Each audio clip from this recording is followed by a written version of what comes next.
যারা আন্দোলন করে শেখ হাসিনার পতন ঘটিয়েছিলেন, শেখ হাসিনার পতন আর মুক্তিযুদ্ধের পতন এক কথা না। শেখ হাসিনার পতন আর বঙ্গবন্ধুর পতন এক কথা না। গতকাল একটা প্রোগ্রাম ছিল বাসায়, আপনার সেখানে উপস্থিতি ছিল। আপনারা ম্যান করে বলেন কেন?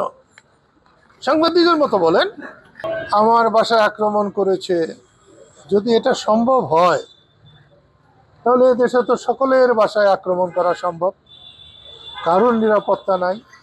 হ্যাঁ, এটা যদি পাকিস্তান হয়ে যেত, আমি পাকিস্তান ভেঙেছিলাম, তার জন্য আইনানুক আমার ফাঁসি হয়ে যেত, আমার এতে তো কোনো আপত্তি ছিল না, এখনো নাই। সেই জন্য বলছি, দেশে আইন শৃঙ্খলা নাই।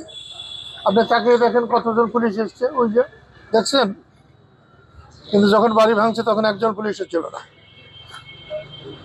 এইটা হচ্ছে আমাদের প্রশাসন পরিচালনার ব্যত্যয়, আমাদের বুদ্ধির অভাব।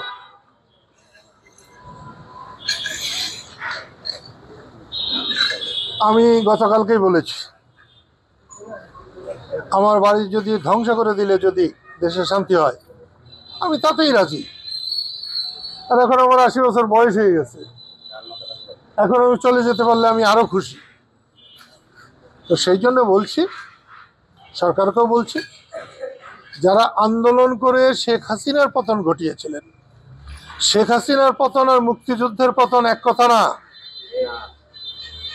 শেখ হাসিনার পতন আর বঙ্গবন্ধুর পতন এক কথা না। শেখ হাসিনার পতন আর স্বাধীনতার পতন এক কথা না। এই জিনিসগুলো এখন কেউ বুঝতে চাচ্ছেন না।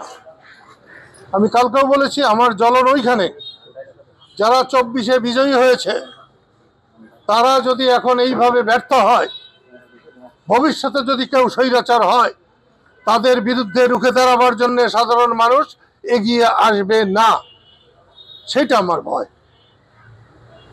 সেই জন্য তাদের সফল হওয়া উচিত ছিল, তারা সফল হলে ভালো করতেন। ধন্যবাদ। গতকাল একটা প্রোগ্রাম ছিল বাসায়, আপনার সেখানে উপস্থিতি ছিল।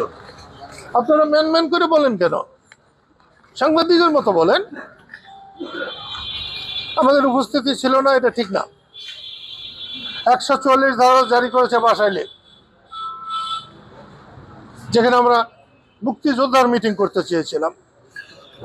দেখে গেলাম জীবনে বেঁচে থেকে অনেকদিন, যে মুক্তিযোদ্ধাদেরও মিটিংয়ে বাধা দেওয়া হয় সেই দেশে, যে দেশকে পয়সা দিয়েছে মুক্তিযোদ্ধারা।